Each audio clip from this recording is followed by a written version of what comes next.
Bien, ahora nos vamos a plantear la situación que parecería como que es absurda. ¿Cómo podemos intentar cargar 32 bits en forma inmediata en un registro que es de 32 bits y que debe contener toda la información del código de operación, de los operandos y también de la dirección que nosotros queremos cargar? Evidentemente no caben en esos 32 bits toda esa información que pretendemos.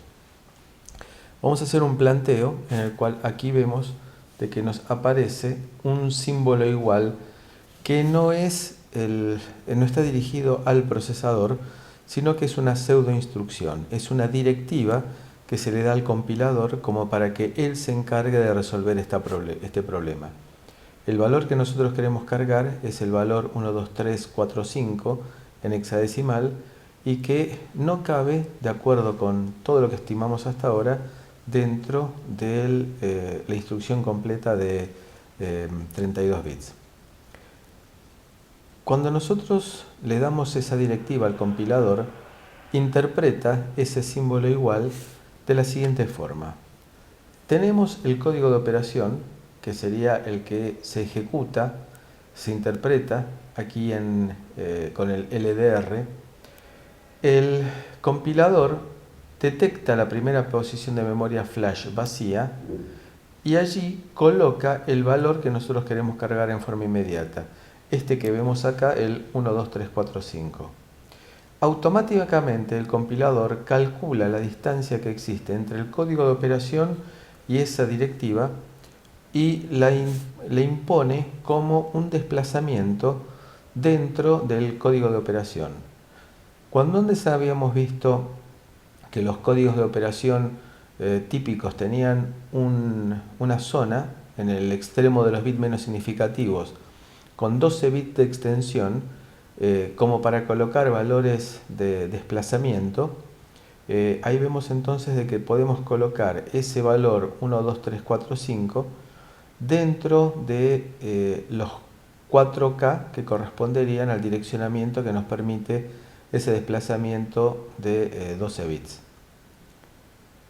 Vamos a hablar un poco ahora de la familia Cortex M3 en forma genérica.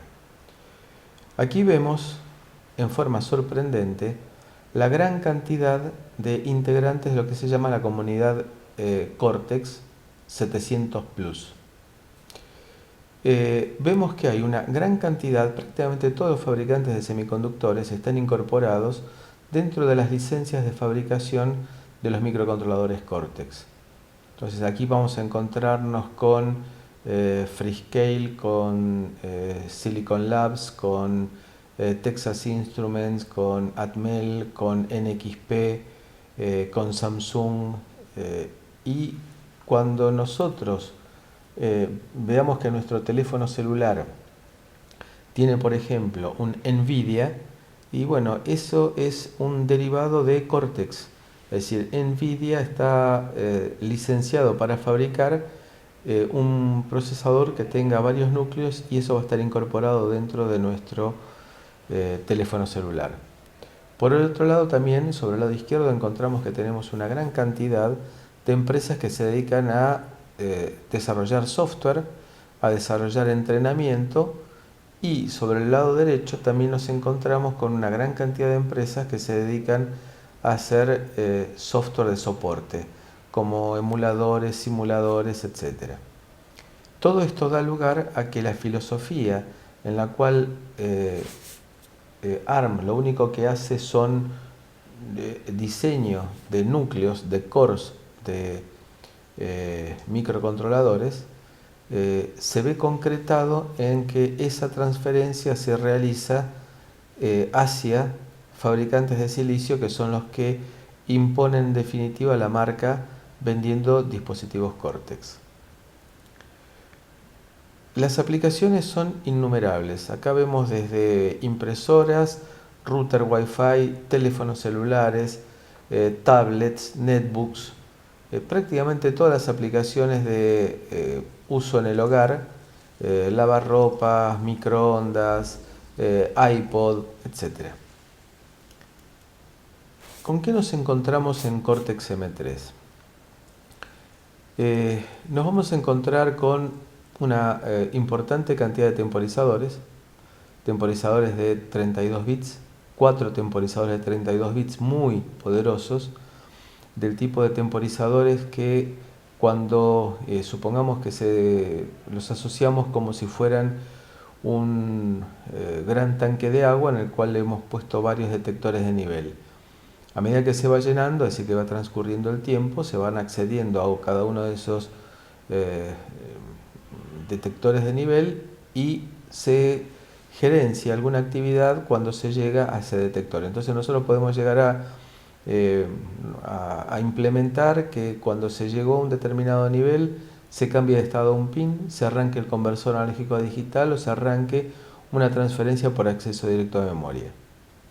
Estos 4 timers son muy poderosos, teóricamente son complicados de programar, habría que leernos las 840 páginas del User Manual, pero vamos a ver que existen funciones de un conjunto de definiciones y bibliotecas llamadas Semesis que van a tender a simplificar la tarea de programación y el manejo de interrupciones. Tenemos adicionalmente un timer bastante más sencillo que es el encargado de estar generando los tics que necesita el sistema operativo como para efectuar la conmutación de tareas, que se llama SysTick. Y después un timer adicional, un sexto timer, que lo podríamos presentar como que es un timer mucho más sencillo, algo así como un 555 del siglo XXI. Tenemos también conversores analógico a digital. Cada fabricante podrá implementar el conversor analógico a digital que quiera, de 10 bits, de 12 bits, de 24 bits. Sobre el de 24 bits hay que hacer algún tipo de consideración especial porque son 24 bits teóricos. En 24 bits el bit menos significativo representa algo así como 75 nanovolts, que hace que esté continuamente variando los 2 o 3 bits menos significativos. Y la concordancia que existe es en el modo de manejo. Entonces, cada fabricante podrá colocar un conversor analógico a digital por aproximaciones sucesivas o pipeline, o si no también sigma delta, pero la idea de ARM es que se manejen todos de forma similar, así que cada fabricante tendrá que diseñar su propio firmware como para que externamente, cuando recibe la directiva de una función startAD, todos los conversores arranquen, cualquiera sea el tipo y cualquiera sea el fabricante. Y será el fabricante el responsable de lograr que se produzca esa gestión de arranque del conversor. Todos los microcontroladores Cortex M3 hoy en día tienen algún tipo de conversor analógico a digital. Algunos microcontroladores tienen un conversor digital analógico. En el caso nuestro vamos a trabajar con un digital analógico de 10 bits y con 1.000.000 de muestras por segundo de capacidad de transferir. En el caso del conversor analógico digital vamos a estar trabajando con un analógico digital de 12 bits con 8 canales de entrada y hasta 400 kilomuestras por segundo, 200 kilomuestras por segundo.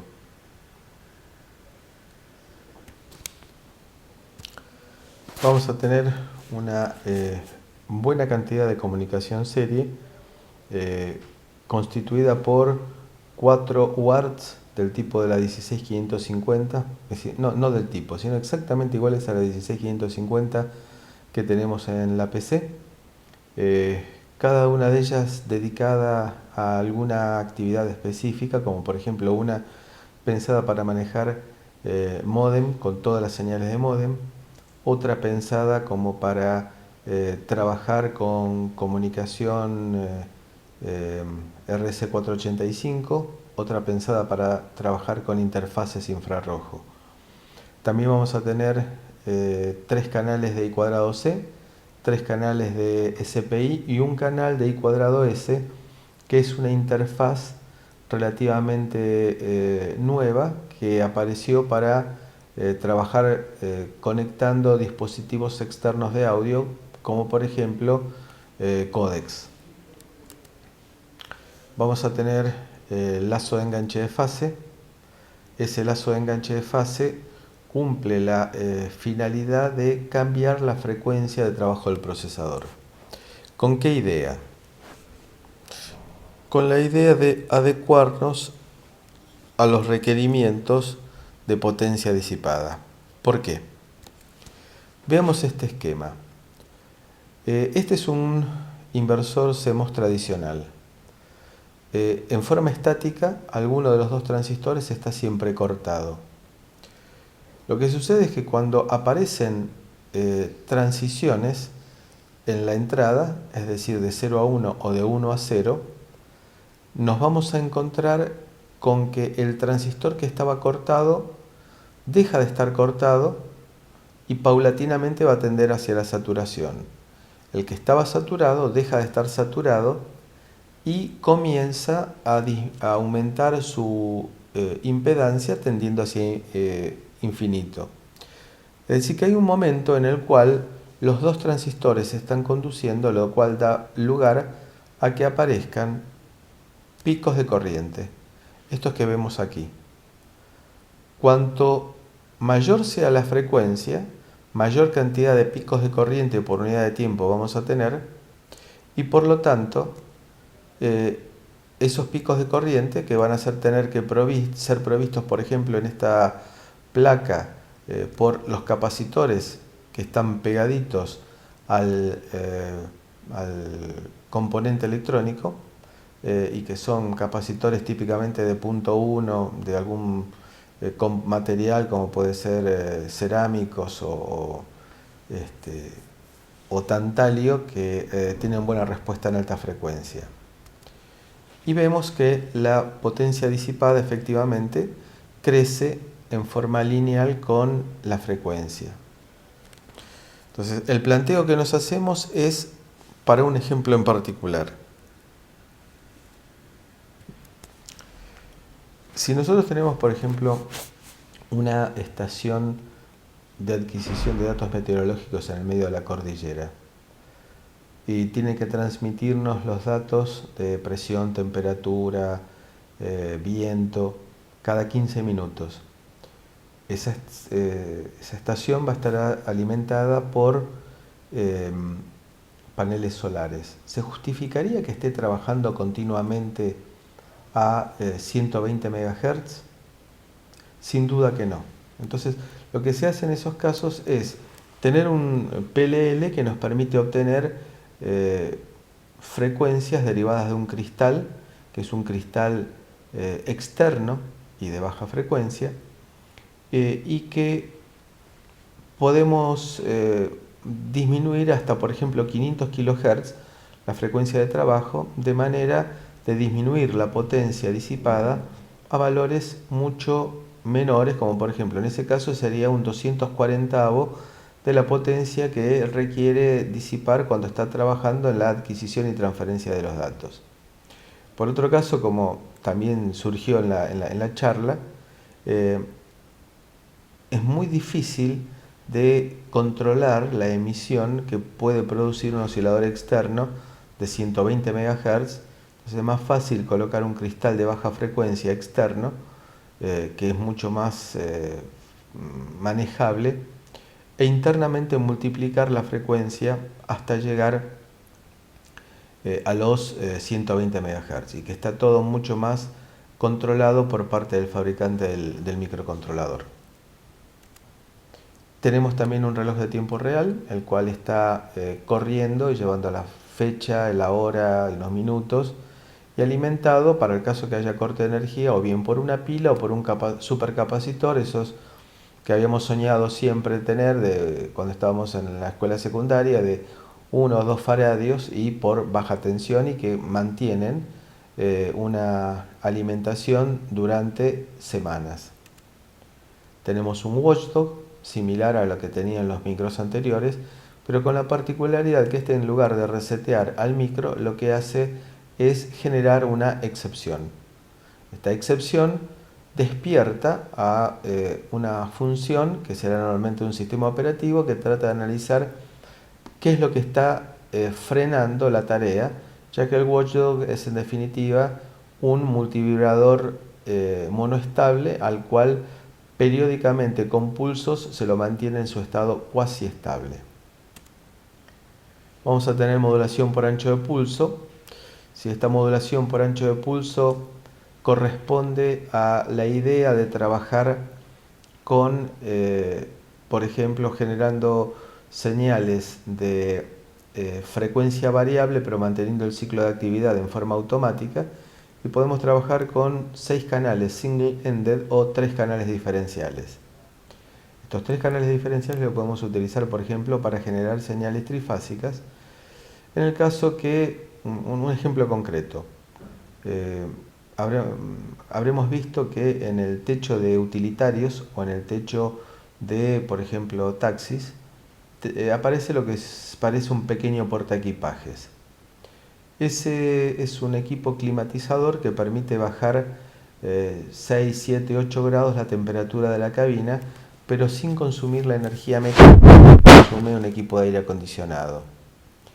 Este climatizador lo que hace es tener funciona teniendo una serpentina por la que circula agua y una turbina que se encarga de refrigerarla. Esa turbina siempre fue un motor de continua alimentado por los 12 volts de la batería, pero ese motor tiene mucho hierro, mucha inercia, es muy ineficiente. Entonces se lo ha reemplazado por motores trifásicos mucho más livianos, sin escobillas, y que tenían como inconveniente de cómo se generaba la señal trifásica para excitarlo. Es decir, son motores con muy baja inercia, livianos, muy eficientes en la utilización de energía eléctrica. Entonces aquí lo que hacemos es utilizar esta facilidad de generar señales por modulación de ancho de pulso, se genera la señal trifásica, y esa excita al motor con un resultado mucho más eficiente.